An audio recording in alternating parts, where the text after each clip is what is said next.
If you were to make a hard mode in Hollow Knight Silksong, what kinds of things would you include?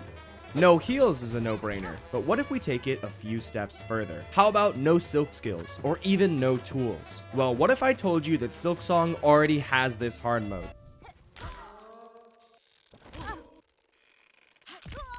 That's right, I'm talking about the cursed version of the Witch's Crest that Hornet has to use during the questline to unlock that crest. So what would happen if I played the whole game, all 3 acts, all while cursed? Well, that's basically hard mode in Silksong.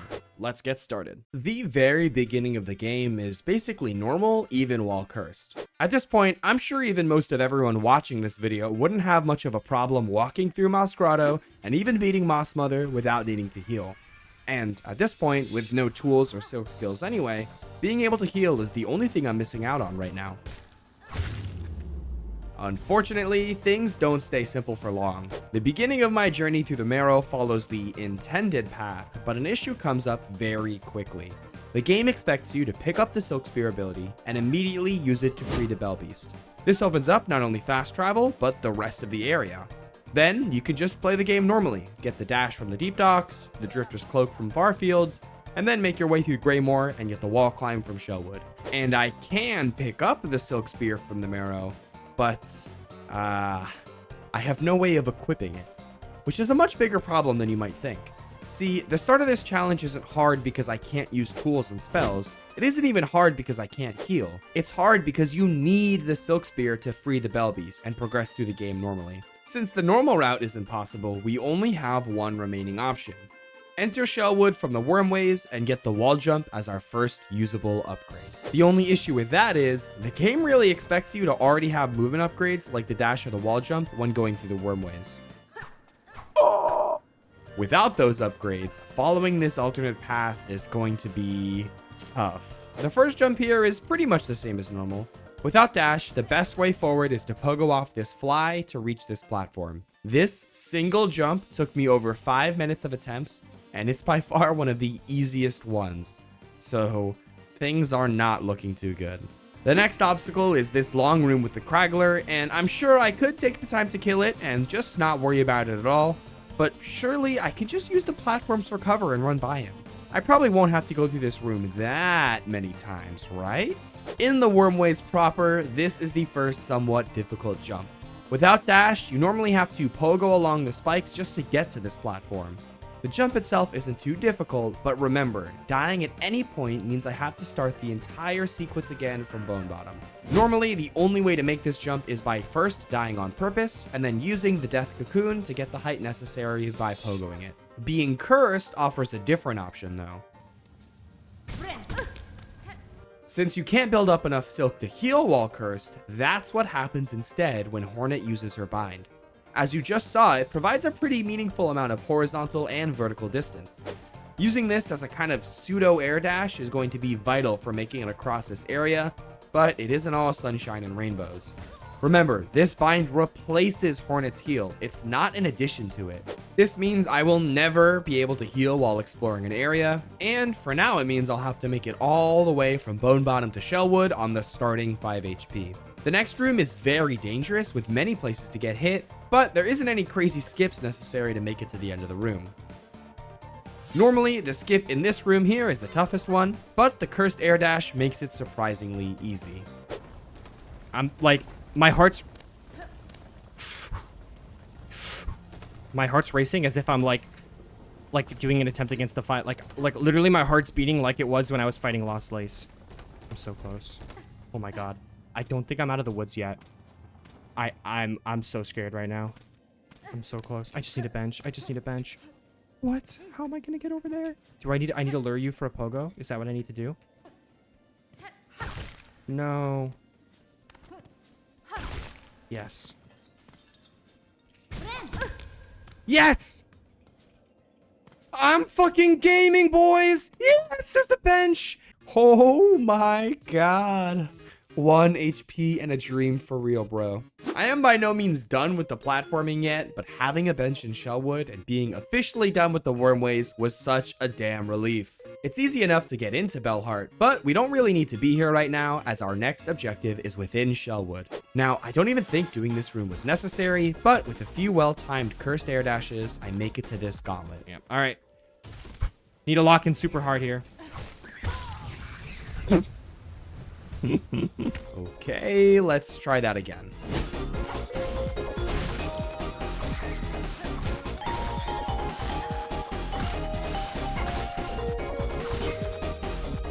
Cool. I have this bench now, and I can take this elevator to get back to this room. I'm stupid. I just don't need to do this room. I need to go up from here. Oh. That's nice. So it turns out I could have just gone straight to the room I actually needed to be at from the beginning, which is this room, the good old Sister Splinter skip room. This is the room that actually contains the wall jump, but it's way up here and there's a whole host of skips I'll need to pull off to reach it. This sequence was easily the hardest part of the entirety of Act 1 for this challenge. Much more difficult than any boss, taking me just under 2 hours to finally do. Here goes. Step 1 is the classic taunt this guy over to position and then pogo off of him to reach this ledge combo. Normally you'd want to drop down here and either pogo or damage boost to get to this ledge, but eventually I find a better way to do it. Cursed air dashing up to this ledge doesn't really save much time, but it is a much safer way to get to the next room. And here, the single room that I spent the most amount of time in. There are multiple approaches to how I can do this room. Most simply, I can just tank damage from this guy and pogo past him, use my cursed air dash to reach this platform, and then jump to the ledge. Eventually, I find a method to pogo through and not even take any damage from this dude, making it a more reliable method. You can even skip this part of the room with a well-timed pogo air dash combo, but I was never able to pull this off reliably. The final jump of this room isn't even that hard mechanically to pull off, but there is an issue with it. I didn't just do that. I didn't just do that. I didn't just do that. The cursed air dash technique is a little tricky to do. The direction it pushes you in is the opposite of whatever direction you're facing. So just turn around at the last second and immediately bind, right? Well, maybe about half the time. So what is going on here? I've been playing video games long enough to not mess up an input as simple as turn around first, then dash quickly. So there must be something else happening. Here's what I was able to figure out. Normally, Hornet will instantly change direction when you input in that direction. This makes the cursed air dash pretty reliable to use. Things change when you're pogoing off something. Sometimes Hornet will do this kind of twirl or flip or some kind of air trick after pogoing.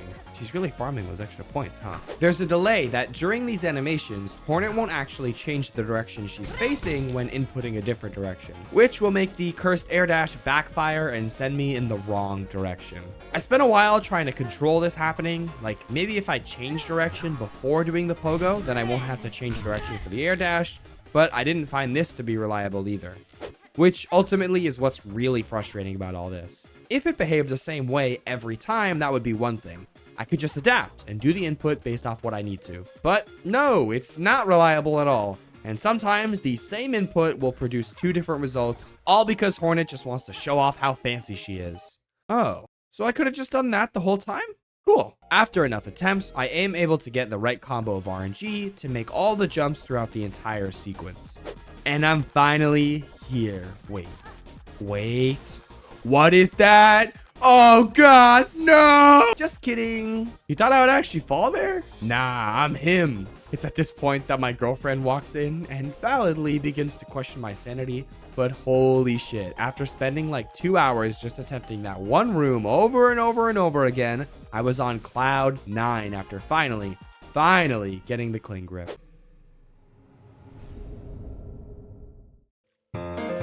From here, the rest is basically just speedrunning Act 1 and catching up on everything. From under Bellheart, I can re-enter the Marrow on the other side of the Bell Beast Arena and access the further areas.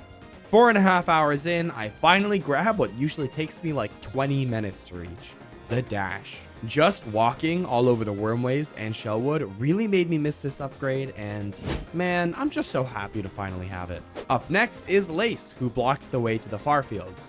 Being cursed here really doesn't change anything. At this point, I really don't need a heal to beat Lace. A little bit of good old Hoker farming and a quick visit to the Seamstress, and the Drifter's Cloak is acquired. At this point, I'm basically fully kitted out with all of the Act 1 movement upgrades, and I can really start playing the game normally from here. We do say hi to the 4th chorus on the way out of the far fields.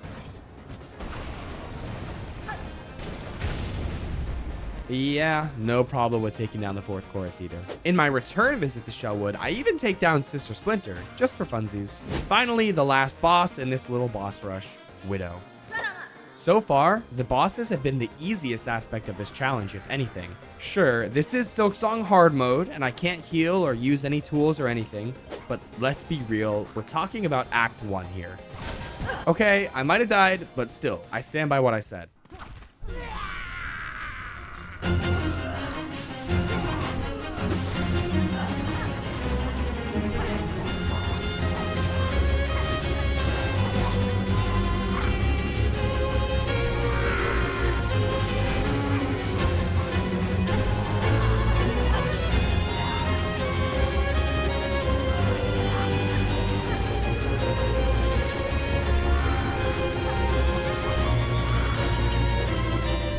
Nice! While Widow did give me some trouble, the bosses in Act 1 aren't what makes this run challenging. The unforgiving platforming of the alternate route was by far harder for me than any boss fight, even without heals, skills, or tools. Don't get me wrong, I do expect this to change in Acts 2 and 3.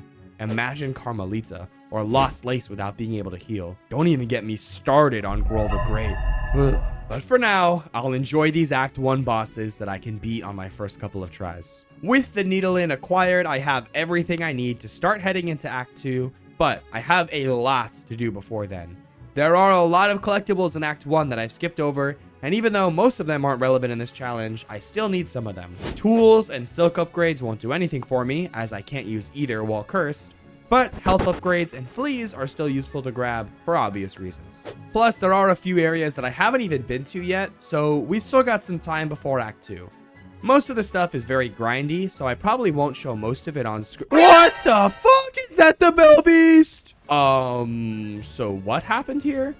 I'm genuinely not sure, but I do have a guess I'm somewhat confident in. The Bell Beast is trapped in a web of silk, and you normally free her with the Silk Spear. The town of Bellheart and its residents are also trapped in these threads, and you free them by defeating Widow. So my guess? Defeating Widow also frees the Bell Beast. This is actually a huge relief, as I was not trying to beat all of Silksong without having fast travel. But yeah, if you've ever heard of this, leave me a comment as to why it happens, or what your guess is as to why it happens. And hey, if you've never seen this before and I showed you something new, you should leave a like on the video and subscribe to the channel. Honestly, even if you didn't learn anything new, you should still do both of those things. Challenge, restart the challenge, I took a hit. Another benefit for killing the Bell Beast is getting the first Silk Heart. There's nothing I can do with it for now, but when I do eventually get the claw line, it will make it a good bit easier to use, so that's nice. Anyway, what was I saying before I was so rudely interrupted? Oh yeah, from here, a lot of the next couple hours of gameplay is just pretty grindy, so let's do a highlight reel. Hornet gets totally rejected by Eva. She doesn't like pregnant people. I waste my time accepting a quest I can't even do since I can't equip tools. Hornet thoroughly explores Greymore and blasts through Farloom's sandiest steps, and let me tell ya, there's lots to do here. I can gamble my life savings away, or decimate a pair of some of the least great conch flies anyone's ever seen, and even finally learn a dance of death from an endangered species in her tent. Next, I watch a comrade in arms die valiantly for his cause right before my very eyes, and then take vengeance on the tyrant that did the killing. Then, mourn the loss of the fallen comrade. And finally, grieve the loss by taking out my rage against the savage beastfly. Along the way, making sure to save every flea and do every quest I can find. With all of that said and done, it is now time to actually enter Act 2. The question is, which entrance should I take? Now, you might be saying, Mr. Daniel YouTube, why would you ask that when the footage on your screen clearly shows that you'll enter Act 2 through the Grand Gate? And Mr. and Mrs. Viewer, that is a very excellent question. I am indeed fighting the last judge right now, and of course, winning easily. And yes, defeating the last judge does enter you into Act 2. And I could even make progress into the act right now if I wanted to, but that would be lame. That's right, we're also gonna beat Phantom. which means Hornet will have the pleasure of exploring Sinner's Road and Bilewater on the way. Again, most of it is standard playthrough exploration, and I make sure to do any wishes and grab any fleas that might be nearby. I also free the Green Prince while I'm here, which is pretty much the last objective in this area for now. So, next, the Bilewater Bellbeast Station. The very last obstacle in the way before Phantom is the Mist, which is always just such a pleasure to do. In all seriousness, it actually does go quite smoothly, and I make it out of the mist on my first try. And finally, it's Phantom time. Like Widow, Phantom does take me a couple attempts. She's a boss that can be deceptively challenging if you aren't focused on the fight, but again, we're talking about an Act 1 boss here, so it's not too long before Phantom goes down. And I get yet another ability I literally can't use. And here we are, Act 2, achieved from both the Last Judge and Phantom sides. Provided there's not some other restriction that bans it, this is probably what I'll do in all future challenge runs as well. I like to be thorough, so having to beat both of Act 1's final bosses seems fitting. Act 2 is huge! The Citadel is already by far the biggest area in all of Silksong. Literally, some of the sub-areas in this place are bigger than places in Act 1. But it's not just the Citadel. There are side paths and even entirely new areas outside of the Citadel that are only accessible with the Act 2 movement abilities. And with such a huge amount of collectibles to collect, wishes to complete, and bosses to beat, we have a full plate for today's video. To try to get through the content as efficiently as possible, I'll basically be splitting up my Act 2 gameplay into 3 sections. The first section is by far the shortest, which is fitting for its name. My goal is to get all of the movement upgrades as fast as possible, and I'll be following the same route that's been used in speedruns. The first stop is here, the Cogwork Dancers. This is a personal favorite boss of mine. The Mantis Lord PTSD flashbacks are real. Luckily, we're still very early in Act 2, meaning the difficulty hasn't picked up quite yet, and the Cogwork Dancers go down on the first try. Wow, look at that, a hitless fight. Okay, well, technically the fight isn't over yet, but if I manage to not get hit until now, surely I'm not gonna get hit against the slow-moving, depressed, all-alone Defeating the dancers unlocks the Cogwork Core, which you are going to be immediately leaving, as our next objective is in the Whispering Vaults. There is a small enemy gauntlet guarding the way in, but it shouldn't be anything too crazy.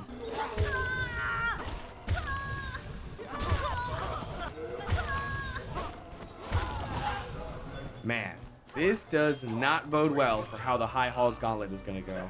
With full access to the Whispering Vaults, it's basically a straight shot towards Strobia with 2 quick pit stops. One to open up this shortcut to Songclave, and the second to pick up the Pale Oil for my second nail upgrade. This is one of 2 nail upgrades to get in Act 2. But this upgrade especially is going to have to pull its weight in this playthrough. Now we're all ready to fight Farloom's favorite thespian, Strobio! For this run, he's blocking 2 things. The first song of the threefold melody and the claw line. Going into the fight with only 3 health is a recipe for disaster, so I don't get it on the first try, but we quickly come back for an encore.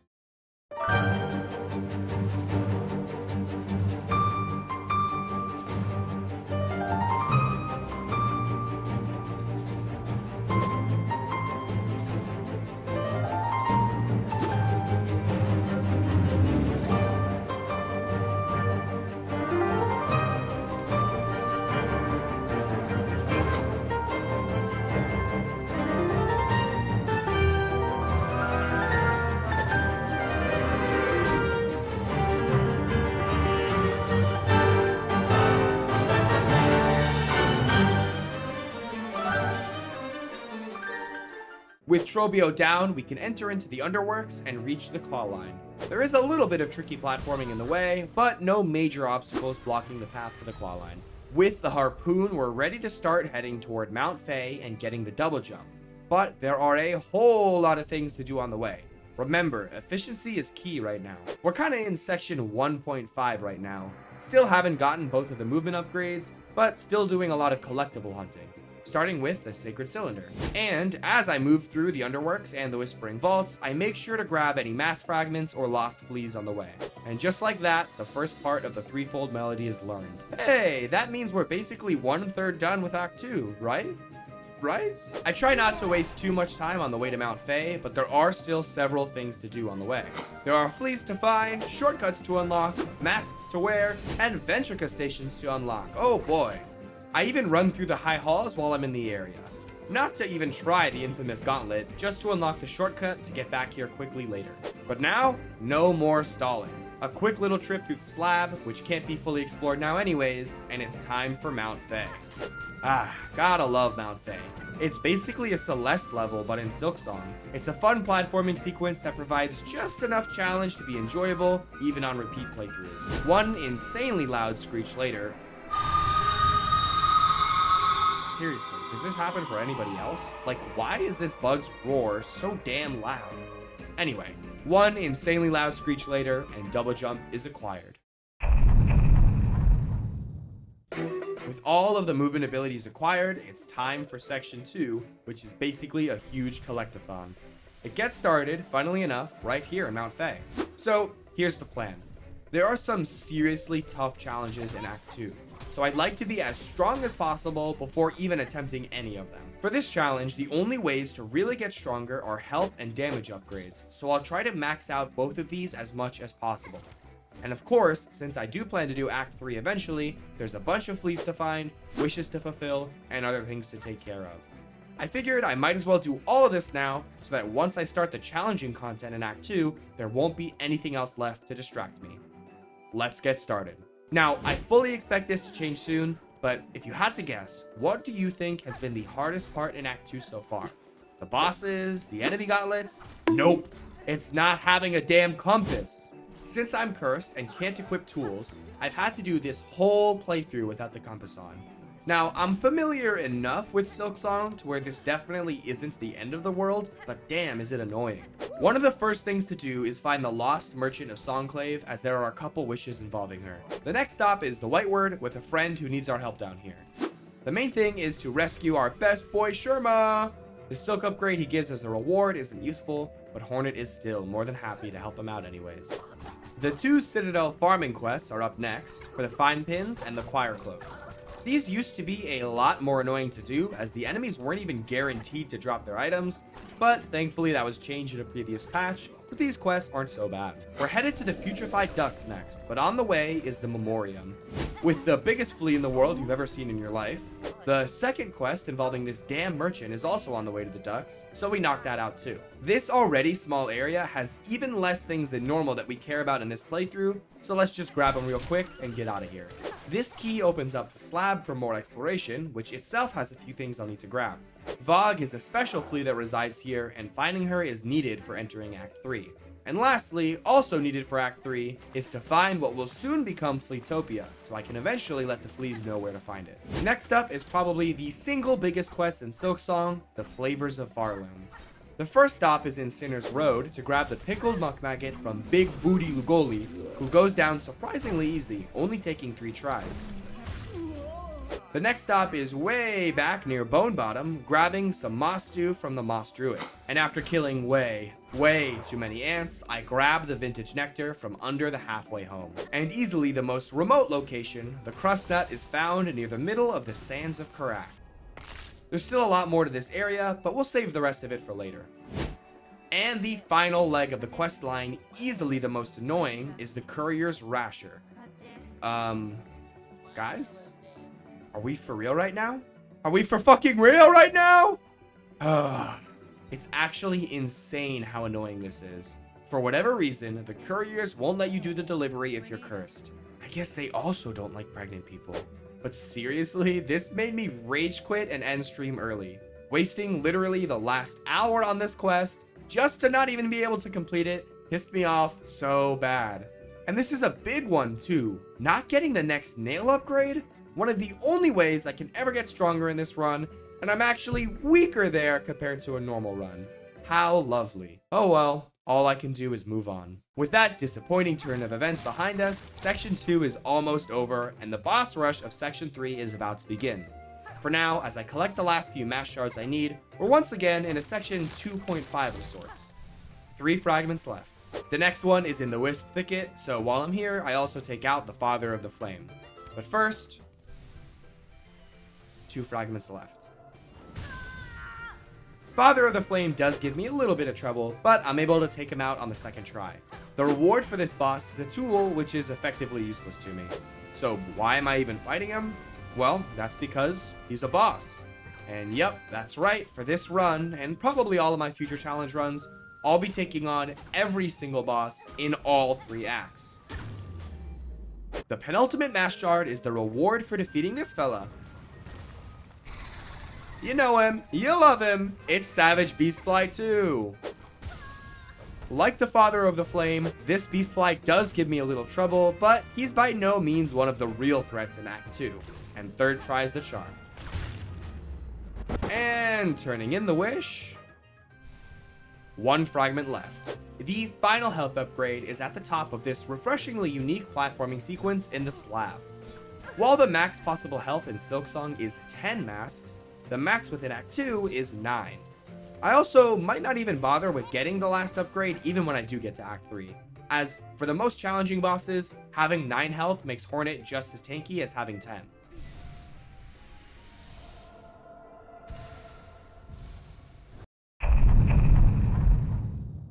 With our health and damage at their limit for the rest of Act 2, we immediately get put to the test against one of my favorite bosses in the entire game.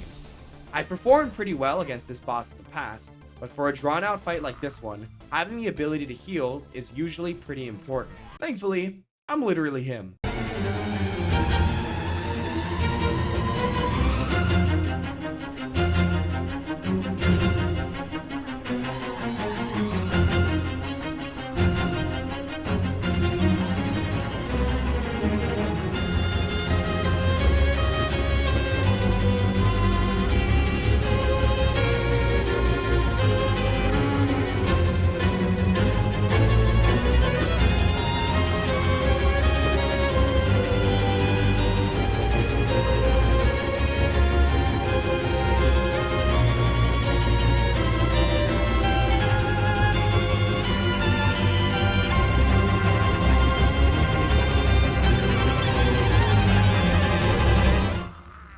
That boss will never get old. We do want to grab the Architect's Melody at the top of the Cogwork Heart sooner rather than later, so it's time for some more parkouring.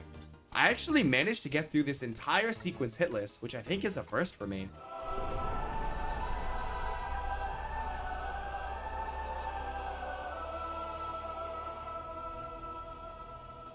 Being one of the very few bosses that actually yields a reward that will be useful in this challenge, the Unraveled is up next. This is honestly the first boss in the whole game that gave me any real trouble. It's such a long fight with 3 distinct phases for the boss itself, in addition to multiple waves of enemies in between these phases. A rough 30 minutes of attempts later, and I finally take this monstrosity down, acquiring the second Silk Heart. Oh my god, that was a close one. I would have crashed the fuck out if I died there after already killing the boss. Before we get to the toughest bosses of the act, there are several smaller bosses to take care of. Okay, another boss I have not fought in since my literal first playthrough. The Broodmother isn't a tough boss by any means, but I am out of practice for this fight. I haven't fought her since my first playthrough of the game, so I basically have to relearn the entire fight from scratch, except without being able to heal. It takes a few tries to rebuild the muscle memory, but this horny devil goes down before too long. The next boss to take out is the Voltworm, and seriously, I use the word boss here very, very lightly. A relatively small health pool, and only 2 extremely simple attacks are all this boss has to its name. The reward for it is actually very nice, but as usual, useless for this challenge. Oh man, I really don't like this boss. Thanks for sending me back to my bench faster, I guess? Now for a boss I'm much more fond of. Gotta say, I'm really proud of myself. I've come such a long way with this boss. In my first playthrough, the Raging Conchfly was one of the toughest fights in the whole playthrough. Like, probably in the top 5. Look at me now though, only taking 2 tries to kill this boss, all while having a weaker needle than normal and not even being able to heal or use tools. And finally are the 4 brothers Sigma and Baby Gronk. Even though these siblings aren't required until Act 3, it's still nice to take them out now in Act 2 while the fight's a little easier. After these guys gave me so much trouble in my Pogo only challenge, it was pure catharsis to drop down here and take these losers out on my first try. See ya in the next run. We're pretty much ready for those heavy hitters of Act 2. There's a couple more minor bosses I still need to do, but I'll need to beat the High Hall's Gauntlet before them, and I'm saving that for after Grohl the Great. In her journey towards him, Hornet takes a moment to join Chakra and give a farewell to her old master. Here we go. No more simple bosses that I can beat in 2 or 3 attempts. Now it's time for Grohl the Great. A simple boss that I could beat in 2 or 3 attempts. If it wasn't for the fact that not only is the nearest bench approximately 2.3 light years away from the boss, and the run back is filled with enemies who will just randomly pop out sometimes to hit you with no time to react, but also a 6-wave enemy gauntlet with some of the most annoying enemies in the game. Like, seriously. In the full hour of attempts it took before I beat him, I took way more damage from the enemies in this gauntlet rather than from Grohl itself. With enough tries, I finally got the god run that I needed, getting to the arena without taking any damage on the run back, and taking minimal damage in the pre-boss gauntlet. Time for the big boss himself. Again, fighting Grohl himself is not the problem. Most of his attacks are pretty easy to dodge, and with the proper response to these attacks, I can pretty safely deal with Grohl himself. The claw line is a godsend here too. I've never really seen how much it shines against this boss before, as aside from my first playthrough, during the only other time I've ever fought this boss, I wasn't allowed to use it. Finding the right time to dodge, dash in and close the gap with the claw line to get a few hits in, and dodge away again was a careful balance, but once I got the hang of it, Grohl went down no problem. Literally, no problem. I ended up beating him hitless on the winning run. Nice! Fuck you! Fuck you! Suck my... There's no time to rest for me though, and it's straight back into the thick of it with the High Hall's Gauntlet. I went into the details of each wave in my last challenge run, so I'd recommend checking that out if you're interested. Let's go over the highlights for this run. A lot is the same as it was in the Pogo only challenge. The Maestros are easily the biggest threat for the non-mini boss enemies. Some of the enemies switched places on how annoying they are though. These bell thrower enemies that were a huge headache for Pogo only are some of the easiest enemies to deal with this time around, going down in only 3 hits even with my lower damage nail. These flying duck enemies are the opposite, however. They really weren't a struggle for Pogo only, but for some reason felt much harder to deal with this time around, dealing a lot of the damage I would take throughout these attempts. Without being able to heal, the true challenge of this gauntlet comes from just how damn long it is. I have a very limited amount of health, so I usually just decide to reset right away when taking any damage in the first wave or two.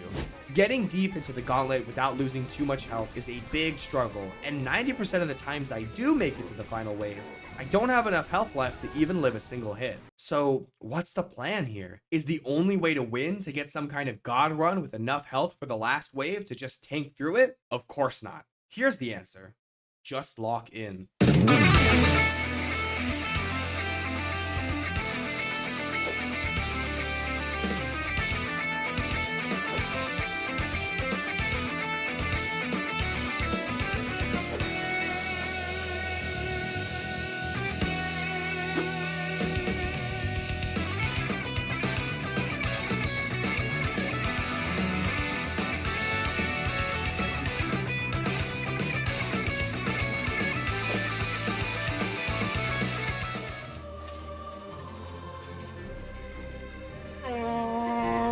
I'm so fucking muscular and swollen, hot and sexy. Let's fucking go! With the High Halls defeated and the threefold melody fully completed, we're in the end game of Act 2 now. There are 2 more side bosses available to fight now that I've completed the High Halls. First up is the second Sentinel, who actually gave me a decent run for my money, taking me 3 tries to beat. Gotta say, it's nice to be able to take less than 10 minutes to beat a boss though, after the last 2.5 hours of the last 2 fights I did. The other side boss is the Spar against Chakra.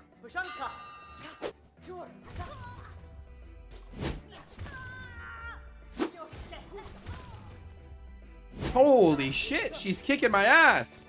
Chakra is a very missable boss, as if you don't seek her out here in Greymoor after finishing her questline, but before progressing to Act 3, you'll miss out on the fight against her completely.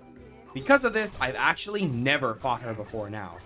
Learning this tricky fight while not even being able to heal was definitely a tough challenge, taking multiple attempts. The fight itself really reminded me of the fight against Nailslage Sai, with Chakra jumping around the arena all over the place at insanely fast speeds. Overall, a very cool fight.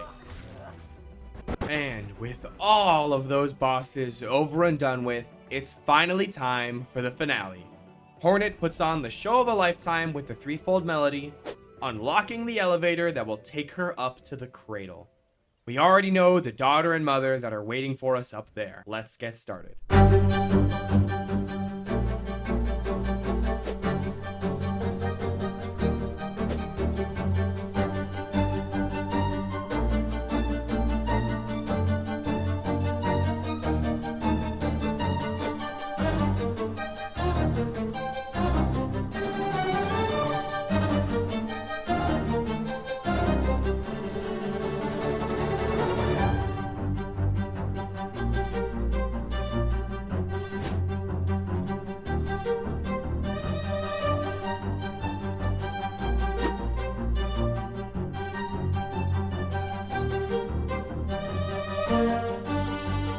Yes! Let's fucking go, Lace!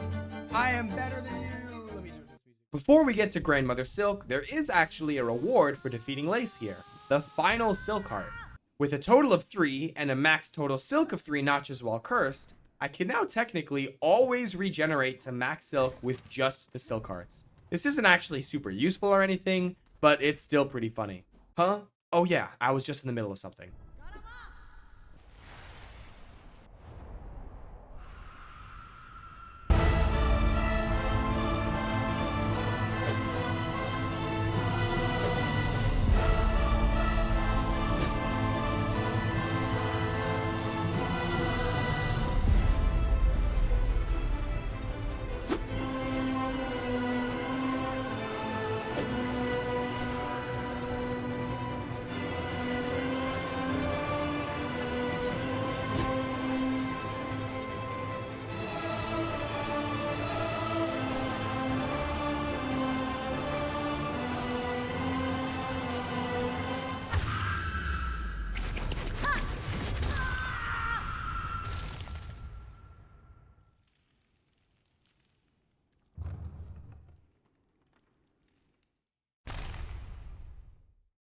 The first challenge at this stage is just figuring out how to get into Act 3 at all. The grinding I did throughout Act 2 paid off, so I can just grab the Silken Soul Wish straight away and visit the caretaker once I've collected all the ingredients so he can set up the trap for Grandmother Silk. Here's where the challenge comes in. Even with the Silk Snare set up, the game will lock you into the curse ending if you beat GMS while cursed. I tried looking for workarounds, but Team Cherry seems pretty intent on not letting Hornet into Act 3 while she's cursed. Damn, so even Team Cherry doesn't like pregnant people. Australia, you've disappointed me for the last time. If you are around for the Pogo only challenge, you'll already know my mindset when it comes to situations like these. I can temporarily edit my save file and switch to the normal Witch's Crest to kill GMS and enter Act 3. This isn't the only time I'll have to do something like this to progress, and I personally think it's worth doing. I've said this before, but when it comes to these challenge runs, my main priority is beating the bosses under the restrictions of the challenge. If it's a choice between having to do a little save file editing versus missing out on an entire act of the game, I'm obviously going to continue the run. And don't you worry your pretty little YouTube viewer selves, this isn't making things any easier on me. The Witch's moveset is exactly the same as the Cursed Crest, and as long as I don't heal or equip any tools, which I obviously wouldn't do, literally nothing changes about the gameplay. Hitless fight incoming, by the way. There we go. GG's. And of course, I'll throw the Cursed Crest back on right after as we enter into Act 3. Now, we're into the glorified boss rush of Silksong, otherwise known as Act 3. Starting off with the Bell Eater. I really am not joking when I say the act is just a big boss rush. There is some side content in the act, but again, it's not like I can use any tools or skills anyway. There is another health upgrade I could get, but as I mentioned in the last part, I'm not doing all that. I will soon come to regret this decision. The only exception is the needle upgrade from Fleetopia, as since I missed one from the Taste of Farloom quest, I definitely will need to grab it. And I think that's everything. Let's finish off this fodder boss with a little help from Mama Bellbeast. Get in here, mama. Yeah, that's fucking right. These sneaky snails invite us into their home and direct us to our next objective in Act 3. There are plenty of bosses available to do even now, but I want to get through the introductory sequence of the act before then so things run as smoothly as possible later on. We start off by heading to the deep docks, where a surprisingly dangerous platforming sequence blocks the way to our means of transportation into the abyss. Ah, the abyss. Possibly the most well done callback to the first game. It was a shock to come down here for the first time and see the same abyss with the same look as in Hollow Knight, but it makes total sense. The abyss is like a layer of the planet in the world of Hollow Knight, so it makes sense that if you go deep enough, you'll run into it no matter where in the world you are. I think this probably has some of the best potential for an area of the game to explore in a potential Silksong DLC. Like, what kind of experiments did the Weavers conduct down here? We get a small taste of what they were up to, but really not much. Or how about the ancient civilization? For the first time, we can actually read a little bit of what they had recorded in the arcane eggs. What's the deal with them? All very cool stuff. Okay, side tangent over, let's get back into the actual game. We located the trapped Grandmother Silk behind the Lake of Void and acquired the final ancestral art, the Silk Sword. We'll use this to make our escape from the abyss so we can update our snail friends as soon as we can. Remember, this kingdom is on the brink of collapse. Time could literally not be more of the essence than it is right now. Oh, what's that, Mushka? You and the fleas want to play catch and other fun party games for a few hours? Shit, hell yeah, I got some time, let's run it.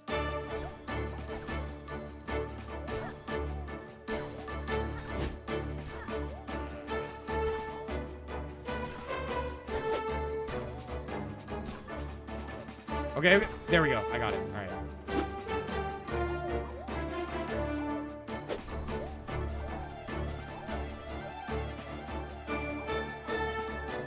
Woo. I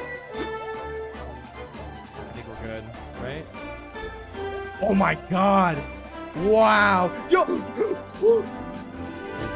Wait, so what am I doing? I'm juggling? Okay. The word on the street is you want to stay on the ground, which I do remember that. Though it's kind of nice to like jump up there.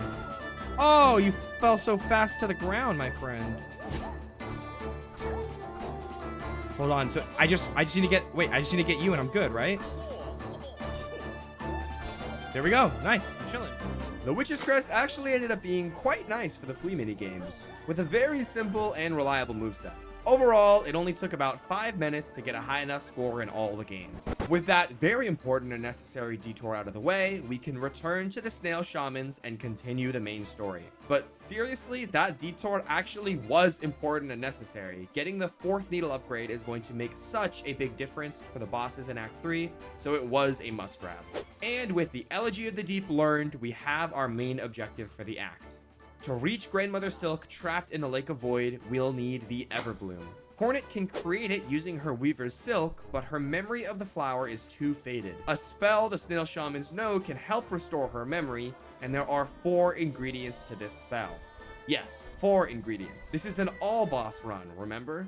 Let's get started. There are over a dozen bosses in Act 3, so on the way to the first memory fight, we'll take on a few side bosses as well, starting with Tormented Trobio. Compared to his first fight, I struggle with this one a lot more. Over half an hour of attempts, I slowly learned the fight more and more with each death. And eventually, take him down. There we go. I plan on taking out the Clover Dancers as my first of the memory fights, but there's yet another boss that's directly on the way there, so we'll take him out first. I have mixed feelings on the Court of Cross. The fight is low-key carried by its uniqueness and atmosphere. Like, these dudes summoning you into their court is just so badass. The gameplay itself, though, yeah, it's a gank fight, with a little sprinkle of pre-boss gauntlet just for funsies. This boss is basically the Grohl the Great of Act 3. Just trade out the annoying runback of Grohl for the ads in this fight sticking around longer, and they really are similar. They both have a gauntlet filled with annoying, flying ranged enemies, in addition to summoning those enemies during the fight too. At least when Grohl does this, the ads will go away after their attacks instead of sticking around. Unfortunately, here you have to deal with the ads, because he will eventually summon more, even if you don't kill the ones already there. Not having spells or tools to help deal with them is really what makes the ads so dangerous, having to fight them all in melee. It takes a full hour of attempts, but eventually I get the run I needed and win. Yes! After all that, we finally reach Las Verdania, which makes for a pretty nice break from those intense boss fights. It's mostly a normal Las Verdania experience, a fun platforming focused section through a beautiful looking area of the game. There's only one thing that went different than normal. No, I didn't. That was so dumb. No! Nice! I have absolutely no explanation for the struggle there. Keep in mind, I've never died to the Pale Stag before, ever, including my very first playthrough of the game. Taking 4 tries to beat the Pale Stag is not okay. Thankfully, the real boss of this place goes down much easier. 1 heart down. The next memory fight on my to-do list is Crest King Khan, but first, the Watcher at the Edge. He's an interesting one. He's a pretty simple boss, so the fight itself isn't noteworthy on that front, but he's hidden so well in such a random spot that I completely missed him on my first playthrough, which makes him pretty memorable for me. Otherwise, not a crazy boss or anything, and he goes down without too much trouble. Real quick, before we move on, let me take just a second to thank you for watching the video. You probably hear it in every video you watch, but it really does help out the channel to leave a like and subscribe to the channel. I also highly recommend turning on notifications so you'll know when I'm live and can join in on the action. We'll talk more about it at the end of the video. For now, let's just get back to it. And here we are, the Coral Tower. At the top of this tower lies Crest King Khan, the next memory fight, and the commander of the Coral Forces. He also happens to be one of the easiest bosses in all of Act 3. You probably already knew this, but the actual challenge of acquiring the encrusted heart is not from beating Khan, it's from beating the 3 full-length enemy gauntlets in a row without any checkpoints. And these enemies are no slouches either. We genuinely have some tough customers to deal with here in some of the nastiest combinations out there. It's literally over an hour of attempts before I even get to the 3rd gauntlet. And yeah, that was not gonna happen. Unsurprisingly, the gauntlets have consistently been the most difficult parts of this challenge. The bosses I struggle with most are the ones that have gauntlets before them, like Grohl the Great and the Court of Cross. What was even harder than them? The High Halls Gauntlet, the most amount of time spent on one fight in this entire run up till now. And this gauntlet is no exception. The Coral Tower, above all else, is a test of endurance. I have a very limited health pool. Guess I should have gotten that health upgrade after all. And I have to stretch it across all 31 waves of the first 3 gauntlets. I sink a full 6 hours over the course of 3 separate live streams into this gauntlet just to die over and over again. I have to play almost perfectly the entire gauntlet, and I've developed several strategies to be able to handle each wave as optimally as possible. Let's go wave by wave and break it down. Things aren't so bad at the start if you play it smart. Unlike the other gauntlets in the game, during certain waves, the next enemies will start spawning once you defeat the first enemy of the current wave. I have to account for this throughout these waves, so it's best here to try and kill these dudes roughly at the same time. Then, I want to stand right here in advance of this enemy spawning.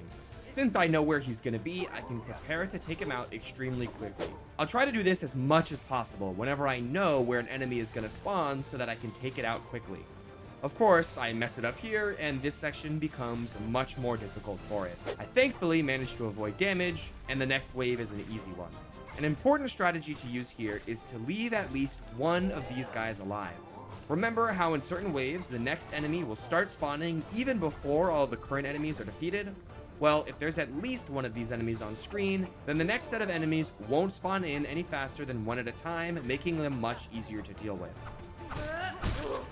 The final wave of Gauntlet 1 isn't too bad, but if I'm not careful, I can still get clipped by the ranged attacks of the flying enemy, so I do need to be somewhat careful.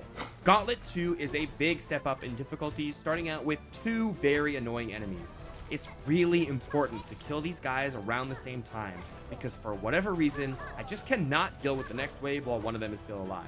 I don't know how these guys of all things gave me so much trouble, especially when they were so easy to deal with in the Pogo Challenge. The next wave is a simple one, but with 3 enemies, it can still be tricky. Taking out the first enemy as fast as possible is ideal, but it's really just important to play well and not take damage. Big Jelly is up next, but it's such a slow enemy, I can take it out before it even does anything. This is another very dangerous wave. The conch flies are a very infamous enemy for how unpredictable their attacks can be.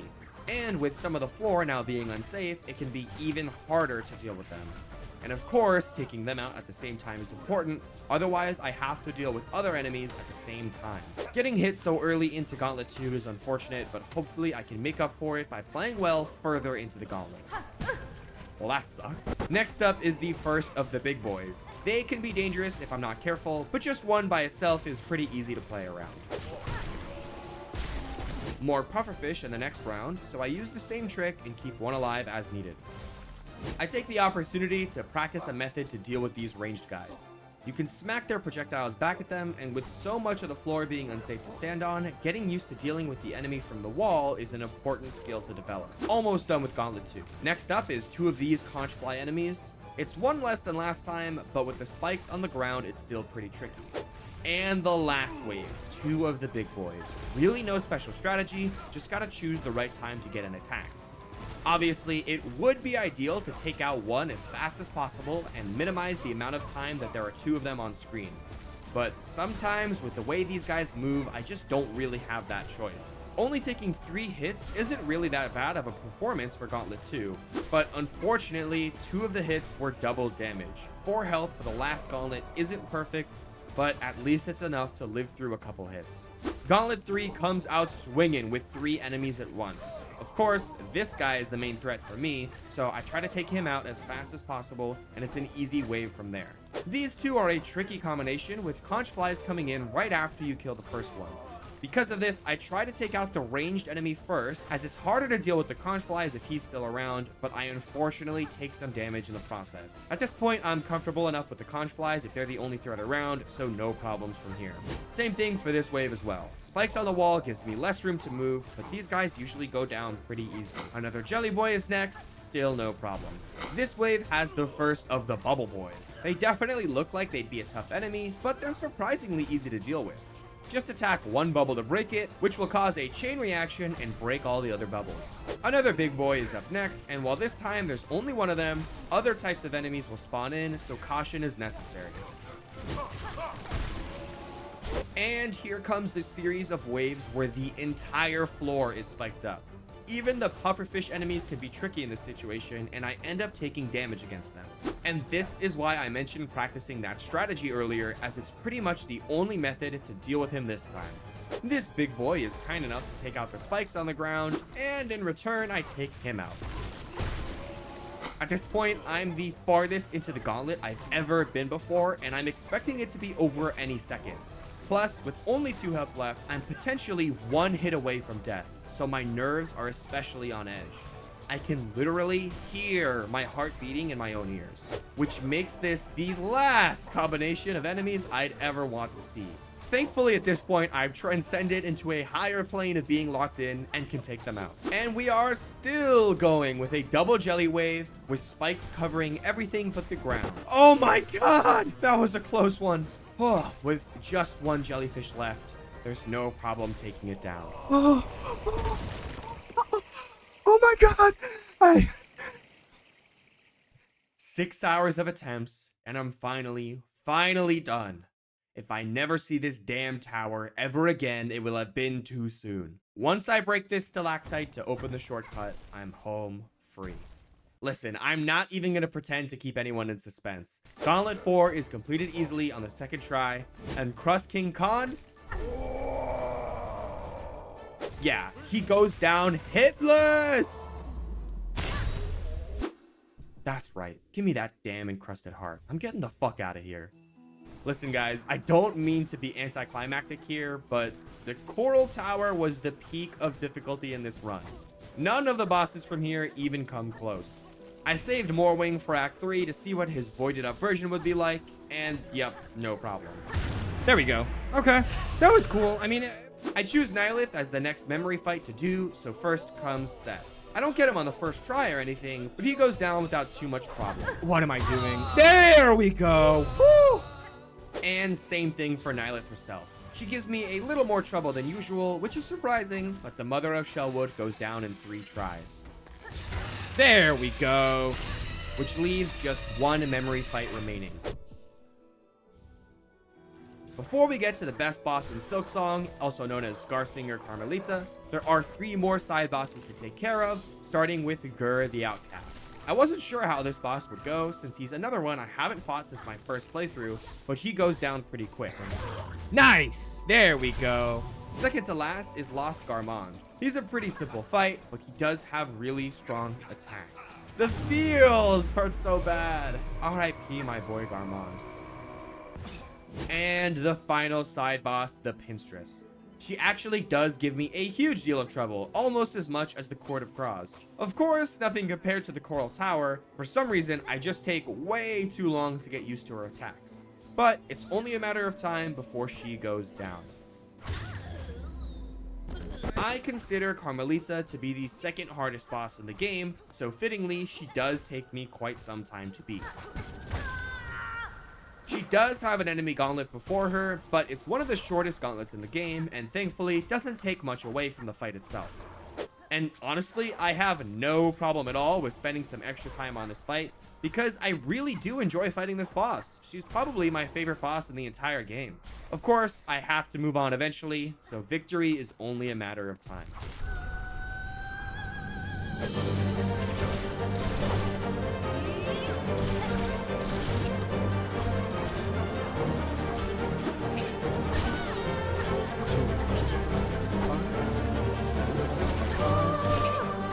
Dude, fuck that, man.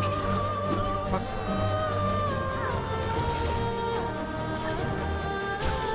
Okay, good stagger to good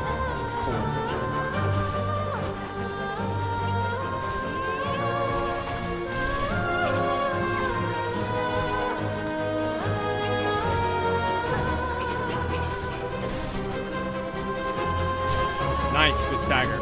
Phase 3, potentially? Yes.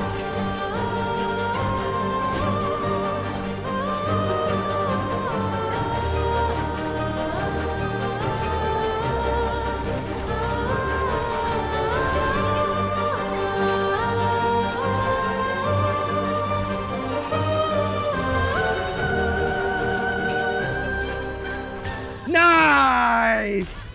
Woo! Hitless phase 3. Oh my god, I was so tapped in on that one, bro. With every memory fight completed, I have the means to power the Snail Shaman spell and enter the red memory. Truly some peak cinema right here.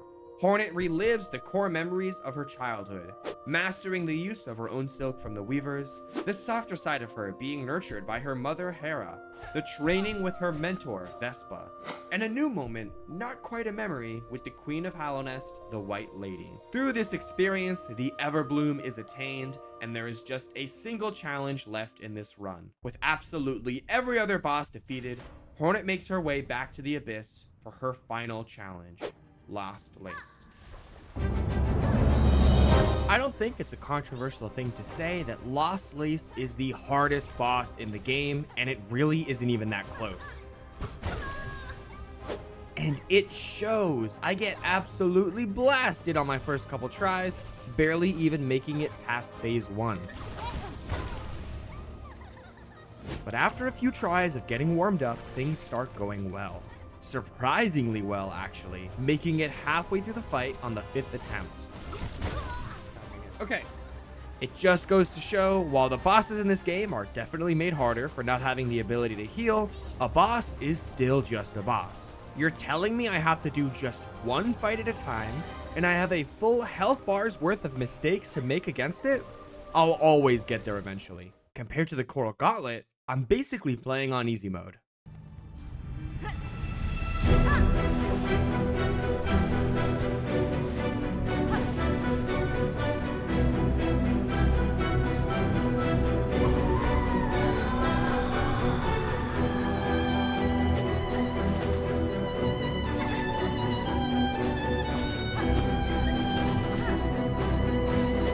get away from the corner. So I like that. Okay, phase 2.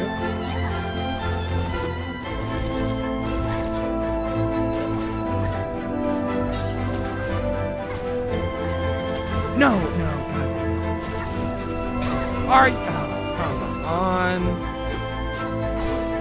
Good stagger. Man, that really gets me, bro. That sucks.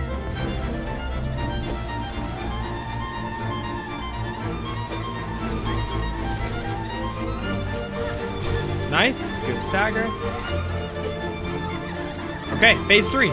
Or phase 4. I mean, I got the hitless phase 3, which is perfect.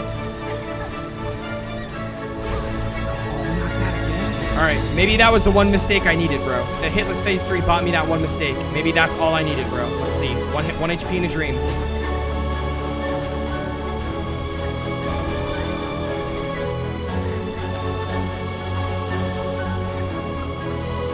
Okay, okay. Little tidal wave, little tidal wave. Nothing wrong with a little tidal wave.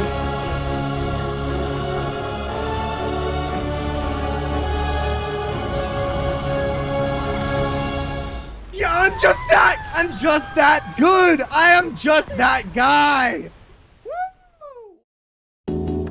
And that is my second official challenge run completed. I gotta say, while this one maybe wasn't as fun as the Pogo Only challenge, I still thoroughly enjoyed the Cursed Crest challenge run. I'm also excited to officially announce the next challenge run I'll be doing, the 1 HP challenge. I've probably already started the run, so make sure to enable notifications on the channel so you know when I'm live and can watch the playthrough. And of course, if you enjoyed the video, it would be great if you could leave a like, comment, and subscribe to the channel. It might not happen before 2026, but I am still aiming for 10,000 subscribers as my next big goal, and I need your help to make it happen. And a very special thank you to my channel supporters and members. Thank you John Deere and Nana for becoming supporters, and an extra special thank you to Finn for becoming a member. And thanks Dumb Biscuit for getting a gifted membership too. If you want to go the extra mile to support the channel, you could become a member for as little as $1 a month to gain access to exclusive emotes and more in the future. As always, one last thank you for watching, and I'll see you in the next one.